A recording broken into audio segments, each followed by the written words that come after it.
There we go.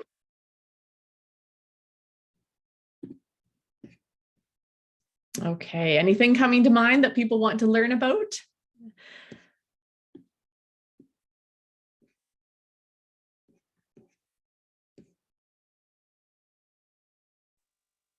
Hey, Alison, can you hear me?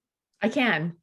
Yeah, so I'm just in transit. Yeah, I think one of the big things that I was keen to learn about and have some of the players learn about was just good choices of nutrition for pre-game and pre-training. We often have a lot of kids, because they're so busy with other sports and other everyday life, is kind of struggling with energy levels coming into a training session last thing in the evening or coming into a game on the weekend, and really just knowing what would be good choices to fuel them for their busy lives. Absolutely. Yep. So we'll definitely touch on that. Yeah, those kind of really options that or tangible options that we can think about, foods that support that pregame, that support that training. Yeah, because like you mentioned, we're so busy and probably running from one sport to another, in school to this and that, and what food choices best support our energy levels and that training and performance. Absolutely. Any others that anybody has that come to mind?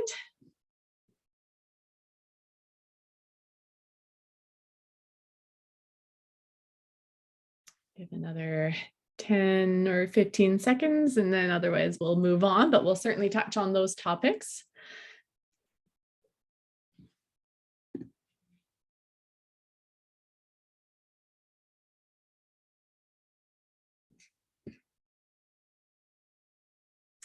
I saw someone trying to draw there. There is a text option too, if that's easier. And again, the chat works as well. You can throw something in there. Okay, so clear that and just take us back. But if anything does come to mind, again, just jot it in the chat and we'll make sure that we address it today. All right, so just a little overview of what I was thinking that we would chat about today. So first we'll talk about the importance of nutrition for soccer players and those specifics around with the specific sport. We will touch on the fundamentals of nutrition, some of those key macronutrients, so carbohydrates, protein, and fat, so those building blocks of nutrition. So we'll touch on that a little bit and then really get into what some of those things actually look like. What does that look like in terms of those food choices? I'll really dive into that fueling for daily training and competition, and how that makes such a big impact, especially as we're nearing the end of a game or end of a training session, and that recovery piece as well. That nutrition plays such an integral role there.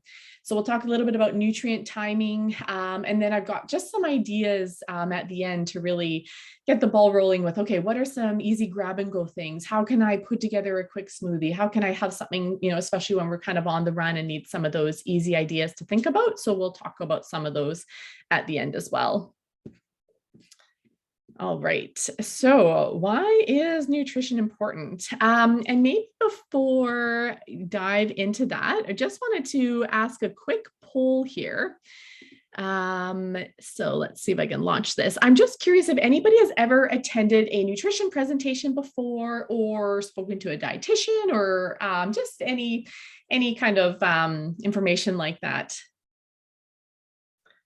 All right, so looks like, okay, so it looks like the majority have attended a nutrition presentation before. I think that's everyone there, so okay, yeah, so majority have attended presentation. So some sort of, nutrition background there, so that's great. Okay, so move that poll out of the way. Okay. So why is nutrition important? So really important for that lean muscle mass, so that strength piece, and sorry, admitting a few people, there we go, and repairing damaged tissue. So soccer, we're sprinting and there's a long duration of running and quick movement, so tissue damage occurs. And so nutrition plays a really important role in helping to repair that and helping that recovery piece. Immune function is is really important. And especially these days, there's a lot of flu and coronavirus and things going around. So nutrition to support that immune function. A big one is that mental focus. And of course, this goes beyond just the soccer field, helping with school and all areas of our life, but nutrition really playing a big role with helping our focus and that kind of attention span, our thought process. Again, really important in soccer because of the quick decision making and needing to, stay engaged and focused through the whole duration of the game. Helpful for engaging in that training and competition, improving our strength and power, decreasing the risk of injury, and also improving sleep. And of course, the better sleep we have, that helps with our energy levels and our focus on our thinking as well. So all of these things really tie together, and nutrition can play a really big role in all of them. So food is fuel. So we want to fuel our bodies with great quality foods to help us. It's essential for us to live, to function, to grow. So food is made up of nutrients, these macronutrients, in particular these three. So carbohydrates, protein, and fat. So carbohydrates providing that 4 kilocalories of energy. Protein, 1 gram, also provides 4 kilocalories of energy. And then fat, the most energy dense, provides 9. So I do want to just touch on these. So this might be a little bit review for some people, but I think it's just important seeing where that fuel kind of comes from, especially when we get into that timing piece and how these different fuel sources will really help us in soccer. So with carbohydrates, and I do have another poll here. I just wanted to quickly get a sense of people's familiarity with these. So just a quick question, which of the following is a good source of carbohydrates? So we've got peanut butter. And when I say good source here, I just mean that has the amount has a lot of carbohydrate amount in it. So we've got peanut butter, sweet potato, or chicken. All right. So we've got response. So we've got a peanut butter, we've got majority saying sweet potato, and chicken on there. So yeah, so sweet potato would have the biggest source of carbohydrates in it for us. So would provide the most energy out of those. So I'll close that poll there. So carbohydrates, they're that really rich source of energy for our muscles and for our brain during activity. So they're really important in that they're going to get stored as this glycogen. So that's going to be the storage form of the carbohydrates in our liver and in the muscles.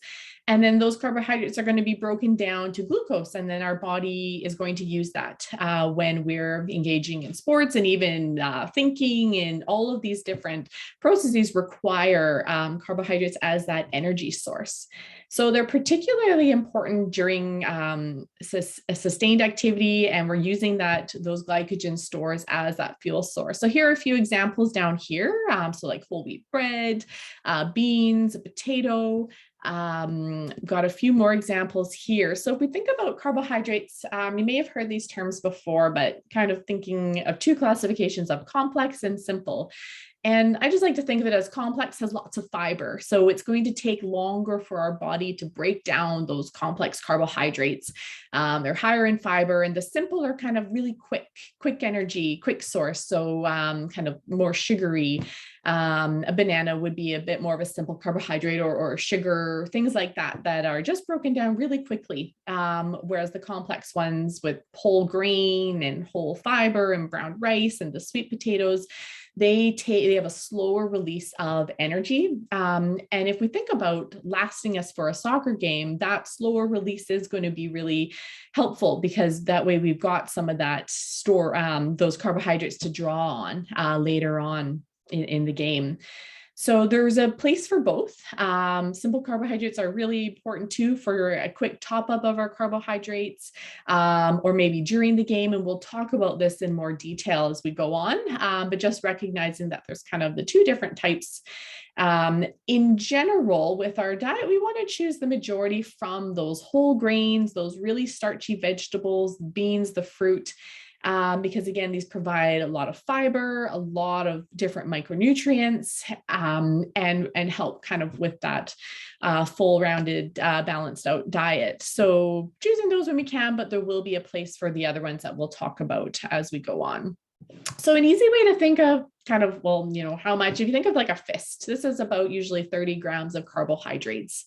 And we don't need to get too caught up on the numbers, but again, when we talk a little bit about the specifics with pre-soccer games and training, as well as during, this number we'll come back to this a little bit. So I just like to think of a fist as a really easy way, you know, a fist of oatmeal or brown rice, or those yams, and that's about that 30 to 40 grams.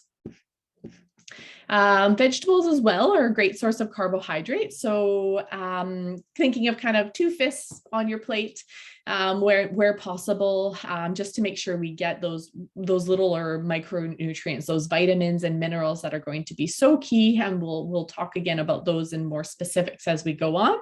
But that's just a nice kind of general thing to see if we can do. Can we get about 2 fists on that plate, whether it's at dinner time and lunchtime, you know, a few different colors if possible, and some of that variety can be nice. So carbohydrate tips, another person there. So our needs depend on a lot of different factors. But for soccer players and for this age range, and for moderate intensity, it's about 5 to 7 grams per kilogram. So if you think about your weight, and if you know your weight in pounds, and you could divide by 2.2, that gives you a kilogram number. And then if you multiply that by that 5 to 7, that's kind of an idea of how many carbohydrates would be helpful. I like to really stress that you're going to be your best judge, you know, in terms of your energy. Are you feeling fatigued or struggling with recovery? Then maybe you need some more carbohydrates. I find more on the dietitian end, we look at the numbers, but generally speaking for you, you know, kind of tap into, okay, well, do I, you know, am I a little hungry, or am I getting a little bit more fatigued? Do I need a little bit more? And then maybe adding another fist of those carbohydrates to help support that. And of course, as our training increases, or maybe we have a tournament and there's more intensity and duration, our needs would increase. There's a lot of great research on sport nutrition, specifically with soccer, and showing that really supportive role of carbohydrates, and how if we do have some, especially throughout the game and before, this can help lead to especially performance improvements later on in the game. So when we get into kind of that before and during, we'll talk about what that looks like, but there is strong research to support that important role of those carbohydrates. And if the duration is longer than an hour, that's when we look at about trying to get, you know, 1 fist to 2 fists of carbohydrates, just to help keep those glycogen stores up. So protein. Protein, very essential, very important. I've got just another poll here. So which of the following is a good source of protein? So we've got grapes, rice, fish, and kale. And again, when I said good source, just mean which one provides probably the most protein out of these options. All right, got a few answers coming in. Okay, so looks like the majority of you have said fish. Yeah, absolutely. So fish is a really great source of protein. And definitely a better source than grapes or kale and some of those other options. So protein, so important, makes up our skin, our hair, important with bones, muscle, plays a really essential role in growth and repair of cells. Our immune system, enzymes, particularly important to help with that repair and building of muscle. So if we think again of that damage to tissue after a soccer game, protein is going to be really important for helping with that repair. So there are animal-based options, lots of plant-based options as well. Here are some examples.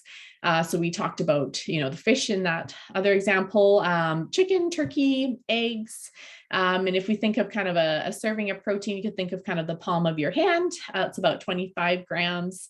Plant-based protein options are a bit more of sort of composite, just meaning they've got protein, but they also have probably more fat and carbohydrates in them, which is totally fine and great options. So these are just some examples of plant-based options here: hemp hearts, tofu, chickpeas, nutritional yeast, beans, all of these really great plant-based options.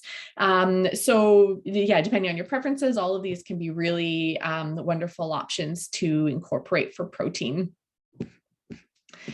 So for kind of how much protein, again, don't think the numbers, don't want to get bogged down with those. The recommendation is that 1.2 to 2 grams per kilogram per day, but really it's just having some consistent protein throughout the day. So if you think of that palm, can you get 1 to 2 palms at breakfast? A palm of protein and a snack later, and then, some at lunch, dinner. And that's because this really helps with that, help with the muscle protein synthesis and that turnover. So for people who are trying to improve strength and help with that repair, just having consistent amounts throughout the day is most beneficial for that, rather than sort of having all your protein at one meal. And then we also want to consume it around that training or game day, just again to promote that rebuild and repair of tissue. There is a lack of evidence for consuming really high amounts, greater than that kind of 2 grams per kilogram. So again, just kind of that moderate amount, having it in there with our meals and snacks. And again, that consistency of just spreading it throughout the day is shown to be most helpful. All right, and then we've got fats. So let's see if I got my other poll will come up here. Okay, so which of the following would have the highest amount of fat in it? So we've got avocado, strawberries, chicken, or Greek yogurt.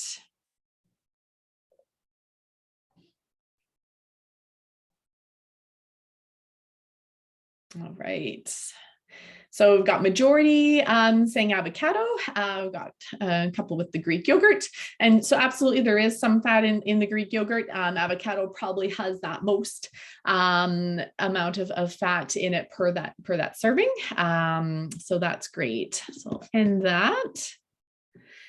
Fat's such an important macronutrient. So really rich source of energy, like we talked about at the beginning, providing 9 kilocalories per gram. So really energy dense, so critical for helping absorb fat soluble vitamins. So that's like our vitamin A, vitamin D, vitamin E, vitamin K. I often kind of laugh when I see those sort of juices and they're promoting, vitamin A and these wonderful vitamins, but if there's no fat, we're actually not really absorbing it. So fat's so helpful. And so if you think about that, if you're having a salad with some, carrots and peppers and things like that, having a salad dressing with some olive oil and fat, well, that really helps with that absorption. So those things really go well together and kind of maximize that value of it. Really important for a fuel source for lower intensity activities or exercise of long duration. And we're going to get into this a little more detail because of the unique requirements of soccer, where it's both explosive and intermittent, as well as longer duration. And just plays such an important role in our cell structure, again, immune system, brain function. So it has a lot of important roles. So if you think just an easy, kind of like a thumb size is like a serving size, about 10 grams. So, thumb or 2 tablespoons of peanut butter, almond butter, 1/4 cup of that avocado, 1 to 2 thumbs of those hemp hearts or chia seeds, just some examples here. But with fats, we really want to pay attention to kind of the sources. So there are these different types, and we won't get into the biochemistry of these for those who are taking it, but it's to do with where the bonds are on the or what type of bonds with the fat molecules. So we've got the saturated. So saturated fats are found in things like red meats, cheese, high fat dairy, butter, baked goods, and unsaturated fats. So these are the monounsaturated and polyunsaturated, and a lot of health benefits with these ones. So found in foods such as avocados, nuts, and seeds. But what we really want to hone in on are these omega-3 fats. So they're a type of polyunsaturated fat. There are the omega-6 and 9 as well, but the omega-3 rich foods are going to be really important for brain function and really supporting like anti-inflammation. And if we think again of the demands of soccer and the stress on the body, it causes, inflammation, and that's totally fine. That's our body's response. But these omega-3s are part of an anti-inflammatory pathway and are so supportive with helping with that, helping us recover. So thinking of fish like salmon and other oily fishes and halibut. Halibut's ridiculously expensive, but fish is a great source. Chia seeds, walnuts, hemp hearts, flax seeds, nuts, avocados, all of these are really great sources. So, when I mention these things, just think if they're a way to incorporate those into foods that you already eat. Could you put a few chia seeds in your oatmeal or add some walnuts on top, adding some hemp hearts onto a salad? Little things like that will just boost this ratio of omega-3s and really support that anti-inflammation and help with that recovery. So some tips on fat. We just want to avoid them sort of before and after. And again, we'll talk about this really what it does look like, but just because fats are slow to be digested and broken down in our body. So they can sometimes cause some discomfort, especially if we eat a big meal and it's very high fat. Well, it's just going to kind of sit there and it's going to take a long time to digest and break down, whereas carbohydrates are broken down much faster. So we just kind of avoid them before and after. And again, little bits is totally fine. It's just having something that's really high fat. We'd want to have that at a different time of the day. Like I mentioned, choosing those healthier options when able. The almonds, the avocado, the olive oils, the nuts, just to get those really great benefits, and just reducing some of those sort of the trans fats and saturated fats where possible, like the skin on meats and baked goods, things like that. But of course, these also have a place, and that's fine. It's just where we're able to look at those other ones. So what did you do? I don't know that I'm going to dive into this because I want to make sure we really dive into more of the kind of examples in a little bit, but I want you to just think about this, what's in your fridge and cupboards right now? And then start to think about, actually, if you can, maybe just putting in the chat a few of the things that are just in your house, and that maybe are go-to items that you often eat. Is there any things like rice or granola bars or just anything like that? If you just want to throw a few in the chat, just to take a look, and then I'll talk about what we're going to do with those. So feel free to put them in there.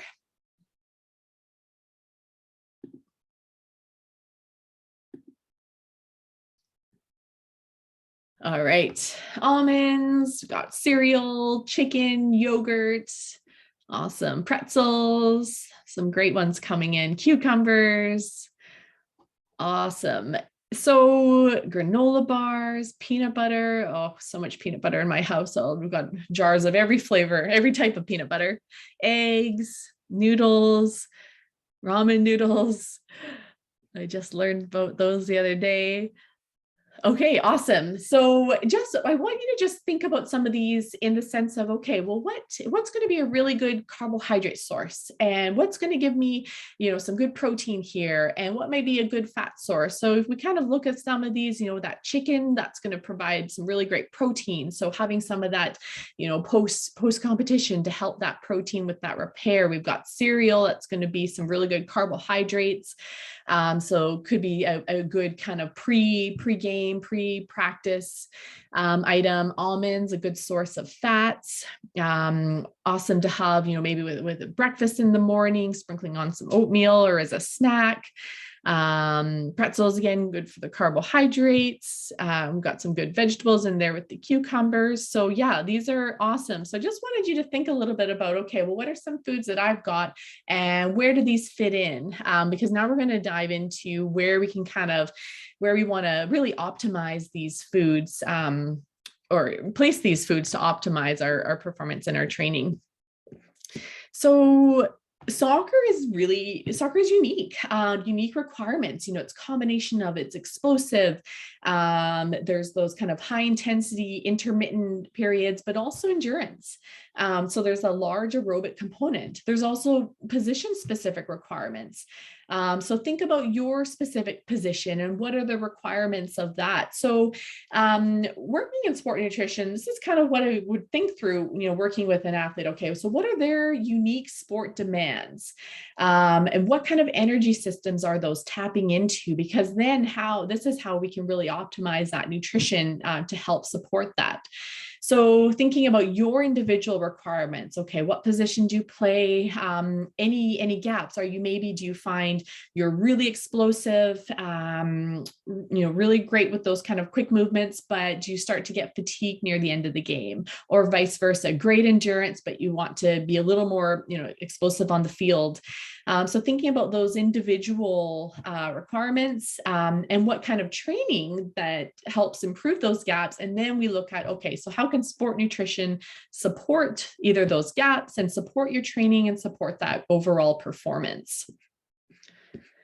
So with soccer, a lot of these things, they all have to be sustained for that duration of that game. So sustaining that skill execution, lots of decision-making on the field, attention and focus, response time. And soccer, players are often covering distances of like 8 to 13 kilometers is the average, which is just amazing. Of course, depending on the position and whatnot, lots of factors, but in general, and elite soccer players looked at this in one study, perform 150 to 250 brief, intense actions in a game. So these have huge nutrition implications. Our nutrition plays such a role in sustaining a lot of these different things. So endurance and high intensity requires all the major energy systems. It requires that the glycogen from the carbohydrates and that energy. It requires breaking down of the fats and those free fatty acids. So when researching with soccer players, it's shown that the glycogen, the carbohydrate stores are primarily used at first, and then there is that shift to those free fatty acids later on in the game to help support that. So explosive movements that require that really a lot of force require quick energy. So this is going to be exclusively using carbohydrates for fuel, and this really speaks to the importance of those glycogen stores and maintaining those glycogen stores. The longer duration and the endurance is going to be that combination, and also hydration, and then those free fatty acids are going to help support. But when glycogen stores become depleted, really does impact our mental and physical fatigue. And this is going to impact that performance and that decision making. And I think back to a field hockey game in high school where we were in the finals. It was a really big game. And I was too nervous leading up to eat much. And I think this is common. Sometimes we have those nerves, and so we do have to balance our nutrition with that. But I definitely ran out of those kind of carbohydrate stores, and it really impacted, I remember looking back, that decision making, which isn't something we necessarily think. We might think of just getting tired, but cognitively that thinking and that mental fatigue is a real thing when that nutrition starts to decline. So let's look at what this kind of looks like, how we can support this and help with this. So our nutrient timing. So if we think about, so we're going to talk about pre-training, pre-competition, so leading up. So 3 to 4 hours before, really great time to have that balanced meal. So what I mean by that is we've got some carbohydrates, we've got some protein, some fat and fiber, and we've got fluids. The next slide, I'll talk about what this actually looks like in examples. because of course we want to translate that into food, but just sort of thinking about that balance piece. Okay, I'm getting some carbohydrates. We're making sure we've got those glycogen stores, got some protein, got some fat, really nicely balanced there. 1 to 2 hours before, this is where we start to shift to kind of the carbohydrates and the protein. Lower in fat and fiber because we want to support that digestion. We want the carbohydrates for that quick energy. And we're still making sure we focus on the fluids as well. Just, having water. Water is really great fluid for helping with our hydration. And then 30 to 60 minutes before, and this depends, I find, on the athlete. So it may not be necessary. And this is why, testing out your nutrition, paying attention to it during practices to see, okay, when do I kind of notice that I feel at my best? Do I need something maybe 30 minutes before just to top up that glycogen, maybe a banana, just something easily digested. We're not worried about kind of protein or fat or fiber, just some quick carbohydrates as a little top up 30 minutes before. And like I mentioned, may not be necessary if you find you're good having something about an hour before.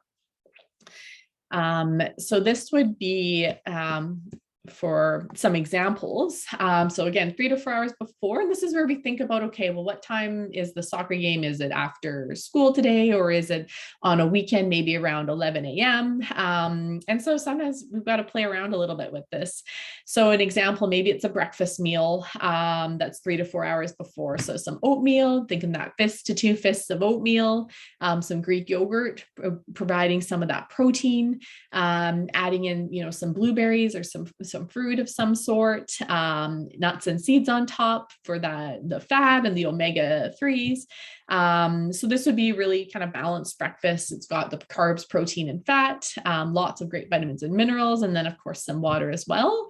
If the soccer game's later and maybe our lunch meal is that 3 to 4 hours before, a whole wheat sandwich, chicken sandwich with some vegetables or some rice and chicken and vegetables and a little stir fry, some whole wheat pasta with some protein in it. So lots of different options, just depending on kind of what meal seems most appropriate to you before. 1 to 2 hours before. So again, that's that shifting to sort of more kind of carbohydrate, protein, lower in fat. So maybe a granola bar, banana and some milk, a small bowl of cereal. Again, having water, that hydration piece.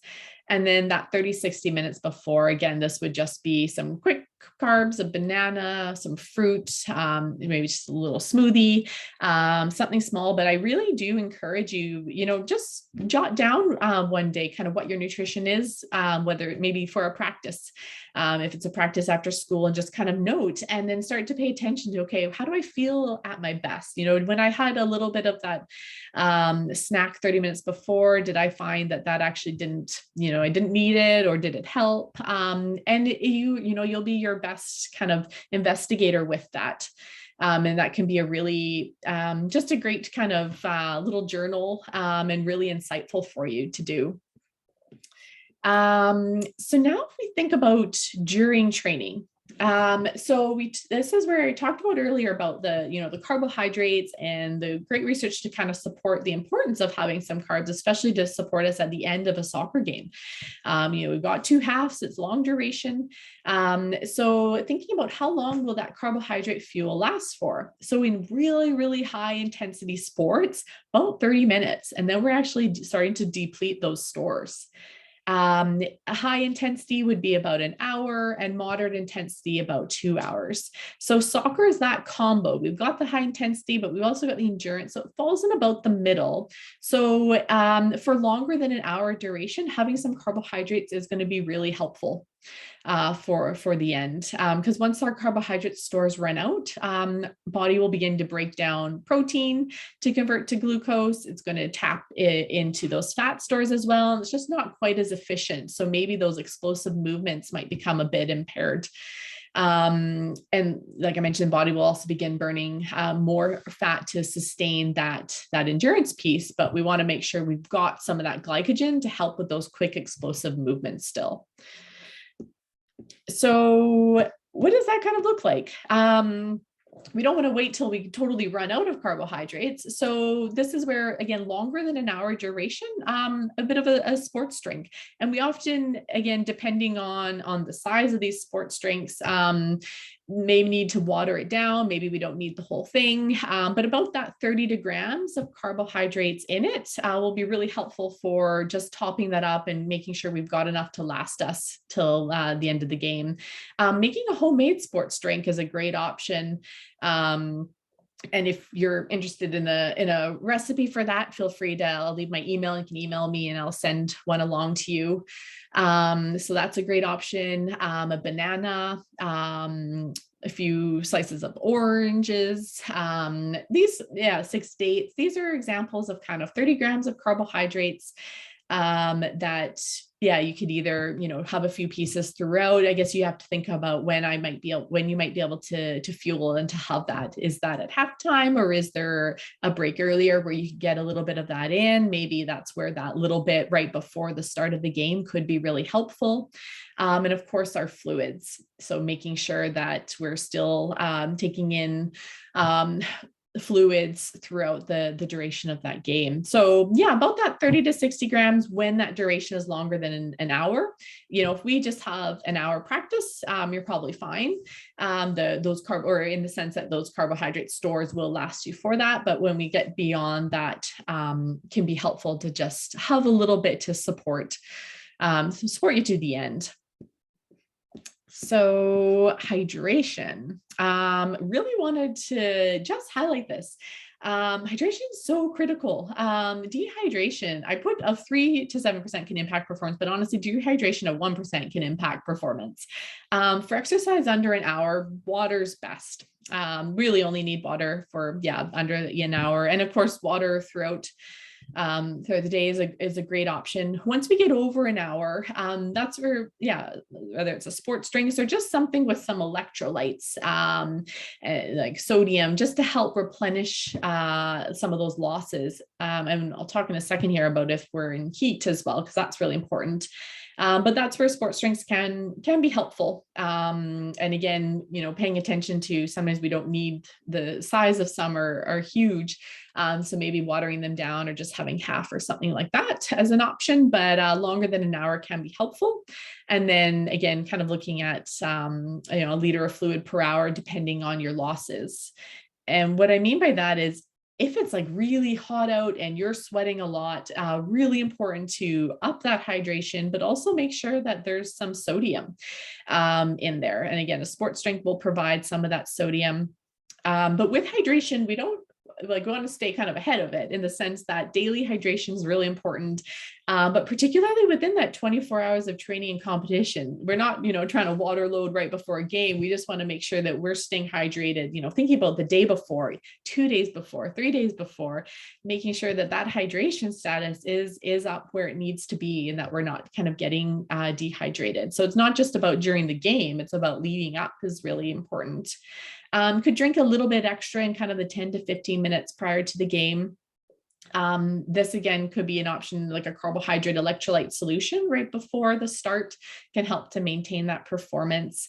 And then, think about, okay, when can I consume some fluids? When are my options to have those throughout a game and practice, so that it doesn't kind of get missed? And the next thing I know, you've been sweating a lot and maybe it's really, hot out. And then all of a sudden hit that dehydration point. So just, looking at when you can consume it, and then certainly consuming those fluids, post-training and post-competition will be really important. Which leads to that recovery piece. Recovery is really important. This is where we do that repair, and it's going to help with our training and competition the next day and all that subsequent activity that we're doing. So do want to try and consume carbohydrates and protein within 30 minutes. after the session, especially if that next training is within 8 hours. So if we've got a gym training session the next day or a practice less than 8 hours, we really want to try and get in some carbohydrates and protein. So again, a little smoothie afterwards, some cereal with some fruit and milk, or some granola with some yogurt, lots of different options, but a little bit of carbohydrates and protein to help with that. If the next session's longer than kind of 8 hours away, then just having it within the hour is fine.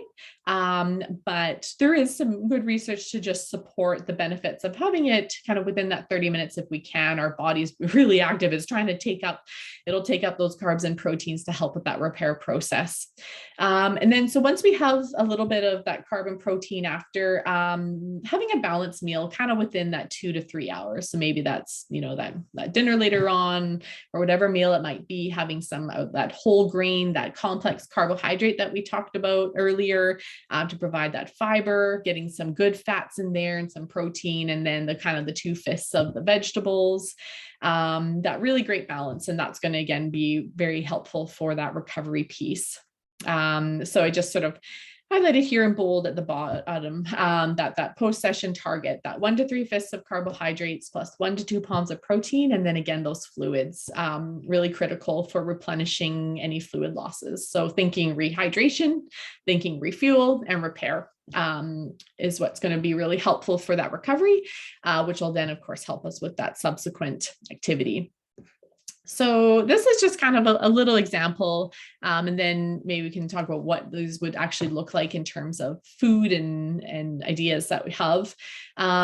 So, if you're having breakfast, maybe breakfast around 7. So we've got maybe a carbohydrate, some oatmeal, again, like granola. We've got some protein, whether it's eggs or some Greek yogurt, or those nuts and seeds, some fat and fruit in there. And then maybe there's a gym session at 9. Though thinking there's probably school at 9, and then maybe a snack afterwards with some carb and protein.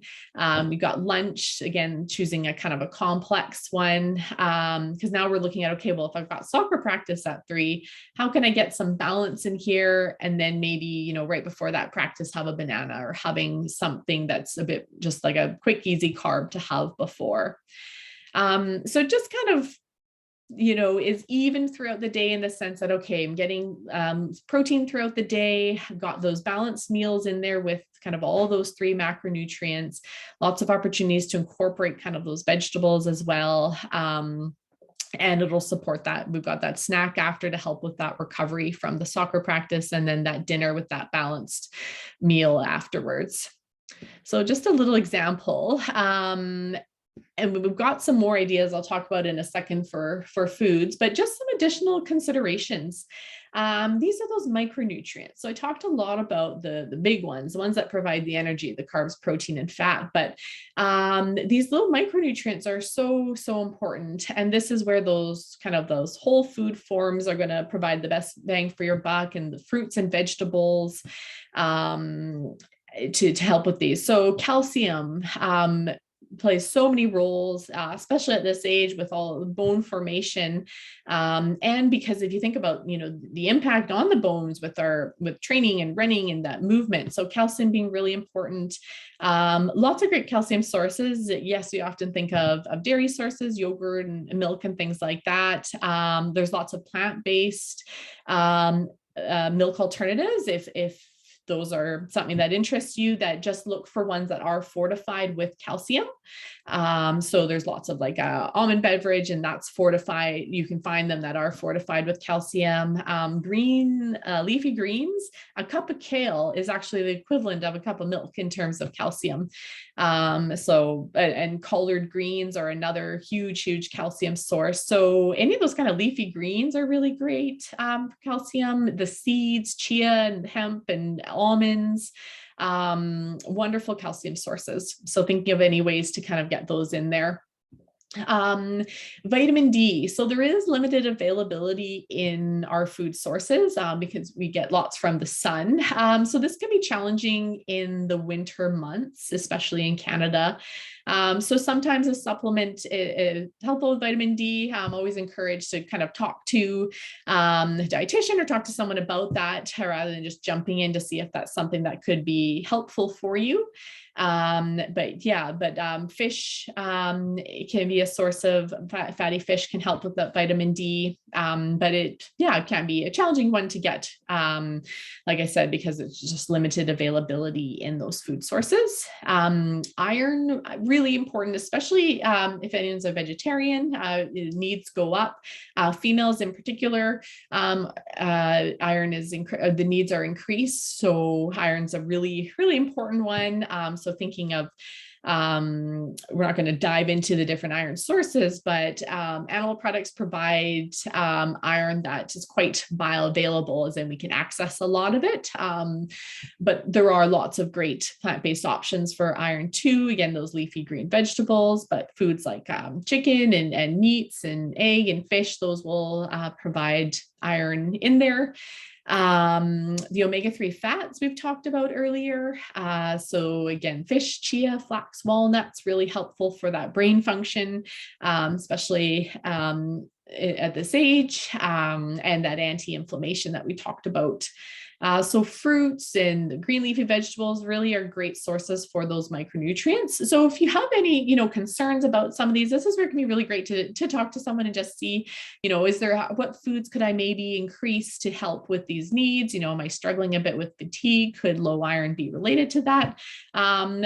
Typically, if we have a really, adequate diet and we're getting enough calories and we're eating, foods that are in their kind of whole form, like high in fiber and those complex carbohydrates, we'll be meeting all of these needs. But these little micronutrients just they're really important, play a number of roles. So good things to consider. So if we think about, putting it all together, choosing, the adequate carbohydrates, protein, and fat is really important for providing that necessary fueling and repair. So the other components of the whole foods are so important, like I mentioned, the vitamins and minerals. So yes, those, carbohydrates and protein have such important role with kind of the recovery and the timing, but really the whole food forms will provide that really nice, well-rounded kind of nutrient profile. Micronutrients often get overlooked for how much they help with repair, those vitamins and minerals. And I saw this a lot when I was working at UBC, and a lot of the university athletes were in resident buildings and didn't have access to fresh fruits and vegetables, and would really struggle with some of the repair and injuries and things like that. And when we really looked at it, saw that they were just really lacking in a lot of those kind of fruits and vegetables, which are so critical for helping with that tissue repair and with our bones and our eye health and immune function and all of those things. So not to negate on those. All right, so I wanted to make sure we just had a few kind of really tangible ideas for grab and go snacks, where things on the run and in a hurry. So yes, providing some or making some of these ahead of time can be helpful, because then you can just grab it and go. So making your own little kind of homemade parfait, some Greek yogurt and some fruit. So there's a really great protein and carbohydrate source, which could be that, 1 to 2 hours before that game or that practice. Chia seed pudding. These are ones that I absolutely love. I think they're so easy to make. So, a few 2 to 3 tablespoons of chia seeds with your milk beverage of choice, whether that's regular, 1% or 2% milk, or a plant-based alternative beverage like an almond milk, some of the others, almond milk or cashew milk, coconut milk, any of those with some of the chia seeds. And then you could blend in some fruit or blend in, peanut butter and banana one, and it thickens up into a really nice pudding. I have a pretty bad chocolate sweet tooth, so I do it with a little bit of cocoa powder and banana and peanut butter, and that can be a really nice flavor. So it can be fun to play around with that, and it's a really easy grab and go, and also really easy to be like, okay, do I need it balanced with some fat, carbs, and protein here, or just some chia seeds with maybe some fruit or a little bit of Greek yogurt? So it's an easy kind of grab and go one. Hummus and whole wheat pita. Nice and simple, a homemade smoothie. And my next slide just talks about some ideas for that. So I'll hold off on that one for a second, but a piece of fruit and some hard-boiled eggs. Again, you're kind of getting some combination of foods there. Making, protein pancakes or protein waffles using some eggs and egg whites and some banana, cinnamon. This is just a little recipe that I use, almond milk and oats. And these are great. You can just pack them in your lunch, have them in, for an afternoon or whenever you kind of needed. And just a really easy thing to bring on the go.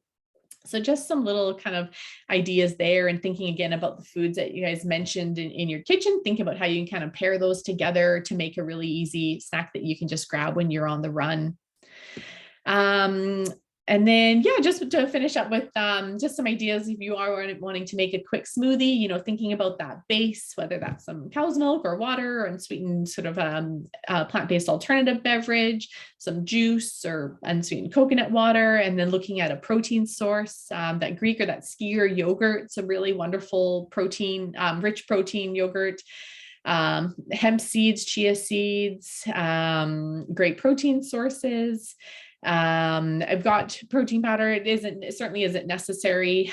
There's lots of great protein rich foods, but that sometimes is an option that some people like. And then adding your fruits and veggies, and especially veggies, they get missed often in smoothies, but, adding a little bit of spinach, adding some kale, frozen cauliflower is a great one. And you can make these into little smoothie bags, prepare ahead of time, pop them in your freezer, and then all you have to do is add the liquid and blend it. And then the fun extras, whether that's some nut butter or avocado, some chia seeds, different spices you could add in. So you can really get creative with your smoothies. So just thought I'd provide that as some ideas there for you. So just, in sort of wrap up, and then we'll see if there's any questions that came up. I don't think I saw any during. Soccer is really unique demands. So that quick, high intensity combined with that endurance is where that nutrition can play such a helpful role. Those carbohydrates to help with that quick, high intensity, the kind of balanced of all those macronutrients to help with that endurance piece, to provide that sustained fuel and to help with that cognitive maintaining, so we're not getting cognitive fatigue throughout a soccer game and practice. Choosing those nutrient-dense food choices when able, because again, helpful for those vitamins and minerals.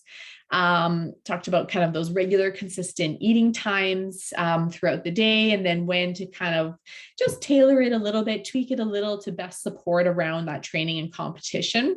And then, of course, the importance of that recovery nutrition with those carbohydrates and protein, and then hydrating with, water when able, and then if warranted, something with some electrolytes and sort of that kind of a sports drink there.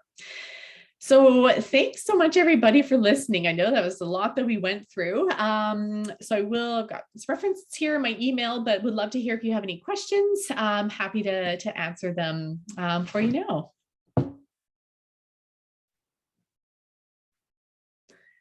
And so feel free to either, unmute yourself with any questions or put them in the chat box if you prefer that as an option too.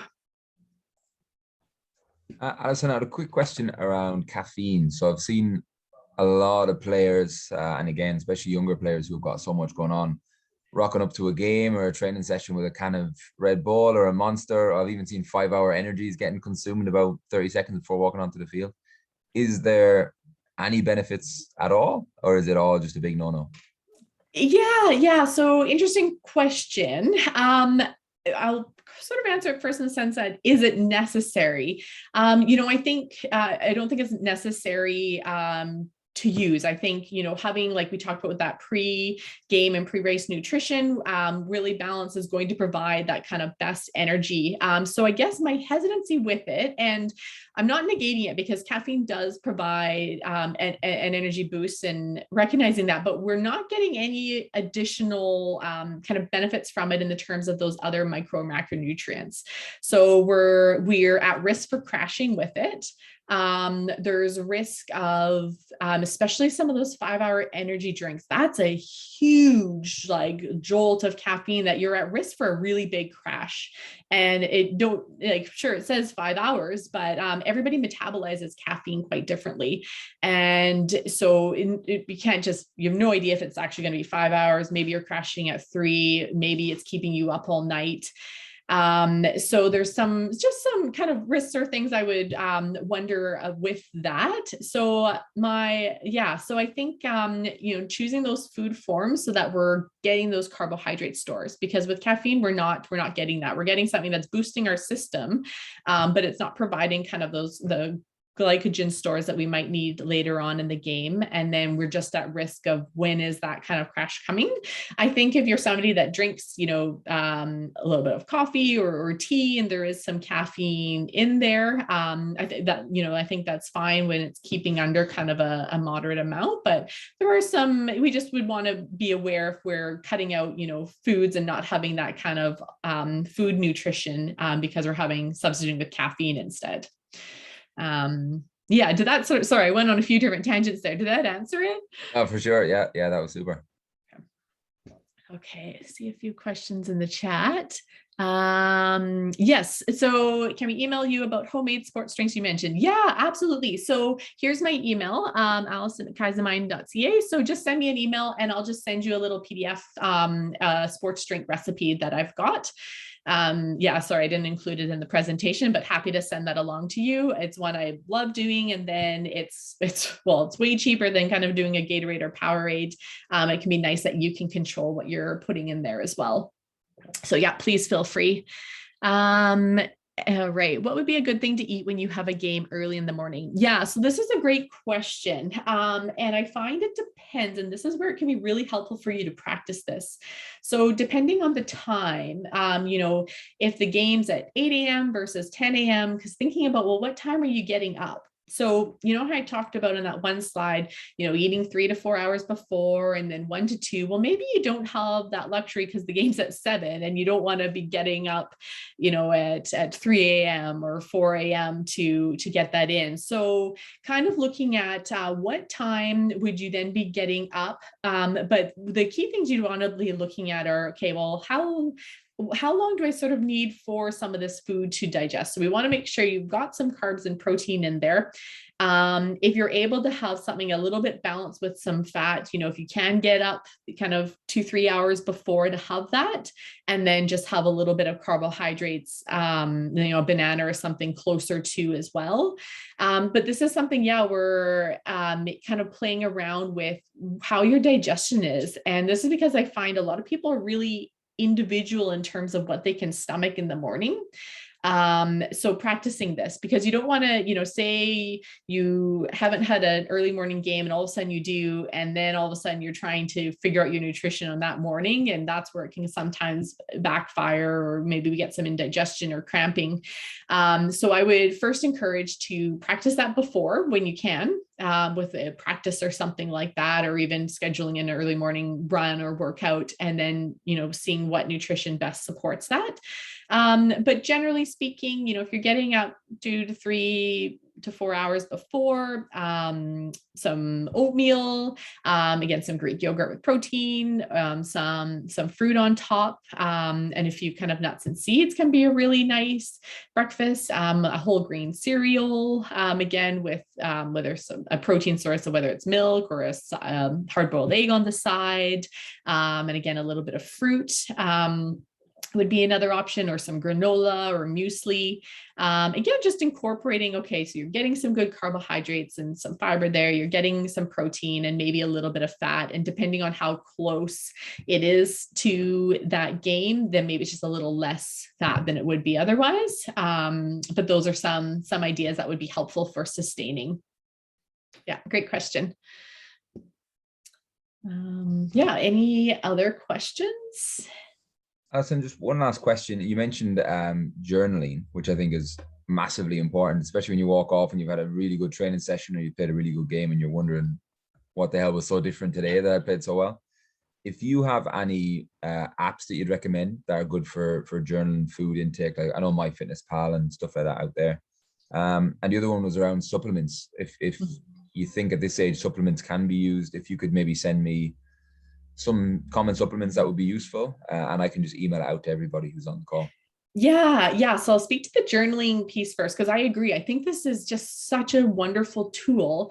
And I like to actually take a different approach. So I find sometimes with certain apps like MyFitnessPal or Chronometer, they certainly can be helpful if you're unsure of, well, how much carbohydrates did I have, or how much protein, did I get from that? So absolutely, those can be really helpful for getting a sense of that. But also when we're really trying to tap into, yeah, like you said, maybe I had a great game, or maybe I just had a practice where like, wow, my energy was like great right to the end. My focus was there. That's where just sometimes like freehand journaling, like on a piece of paper, old school, where you can just kind of, okay, well, I had oatmeal and fruit and this at this time. And because I find some of the apps don't allow you to kind of record the time, or maybe you get frustrated because they're taking you too long to enter everything. So if you've got a day planner, or honestly, if you've got a little training notebook that you use that records, your workouts and things like that, that can be a great way to just freehand record what you had in a day, or maybe record 3 days. And just, yeah, again, that way you're not getting bogged down with the amounts, but okay, I had some oatmeal, had some fruit, oh, actually that didn't work well. I actually preferred the day that I had some eggs and some fruit, and some toast with peanut butter. But recording a few different days like that, and then noticing. So on that journal, you can also record, okay, yeah, like, how was my energy this day at practice on a scale of 1 to 10? Or how was my, decision-making and focus? Was I getting distracted at the end of the game, scale of 1 to 10? And that's where you can start to make those links. And then I have to encourage this to actually become kind of like something you can then be like, okay, my game day nutrition, I know is going to be this. I perform best when I have some toast and peanut butter and banana in the morning with some water. And then I have this, 2 hours later, because I've seen consistently now that that's when my energy and focus has been best. And then you've got your game day nutrition, and it's no longer, a guessing game for you. You know what works best for you. So that's what I encourage for journaling, and kind of looking at food that way. And then for supplements, I absolutely take a food first approach. I just think supplements sound so wonderful. We just think if we can package this up, like that's going to be great. And, and they're great with marketing. And I mean, they can be really catchy and kind of flashy sounding, but absolutely a food first approach, especially at this age, I think is really helpful because of all of those little micronutrients. So I guess what I mean is if we start to substitute supplements instead of food, we're losing out on, a lot of those calcium and magnesium and all these different kind of vitamins and minerals and things. I think they can have a place, and I'm happy to send, a little handout on some that I think can be helpful. I think first and foremost, also an individual basis. Sometimes an iron supplement is really important for some people, but that would come after we've tested for your iron and seen that maybe that's low, and then kind of go that route. So I think supplements should really kind of critically think through them. Is this something I need? Is this something that could be helpful for me? And that's where, talking to a dietitian or your coach or someone to just help come to that decision. But yeah, I'm happy to send a little PDF with some that, sometimes protein powder is helpful for people just because we're busy and it's on the go. And, but there's some things to look for. And supplements, I could do a whole talk on their own, but, so I'll send that little handout to you. You could send along to everyone, but I will just say, if you are, if protein powder is one that you do find helpful and easy for a quick smoothie or something like that, just looking for one that's like an informed choice. It has a little blue check or NSF certified, because there's a lot of other things that can be in protein powder that we don't want. But from banned substances to, just a lot of crazy things. So those two have been tested. They're good for athletes. So I would just look for those two things on them if that's something you're having. But again, critically thinking through, do I need this or can I get it from food first? Right. Super. Any others?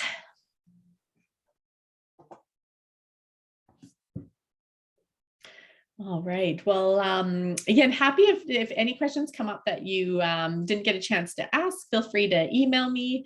Again, my email is there. And for that, the sports drink handout handout if you're interested in that. And also I do have a handout I give to a lot of athletes on a homemade protein powder, which I really encourage. So if that's something that interests you as well, you can email me or Derek, I can email you and you can send that out. Can be a nice way to get a foods first option for that. But otherwise, thank you so much, everyone. And Derek, did you have anything last words to say? No, it's it. Thanks for attending, everybody. Appreciate it. And thanks to you, Alison. That was really, really good. Awesome. Great. Well, thanks everybody, and enjoy your rest of your Friday night. And yeah, have a great weekend. You too. Thanks, Alison. Okay. Bye. Bye.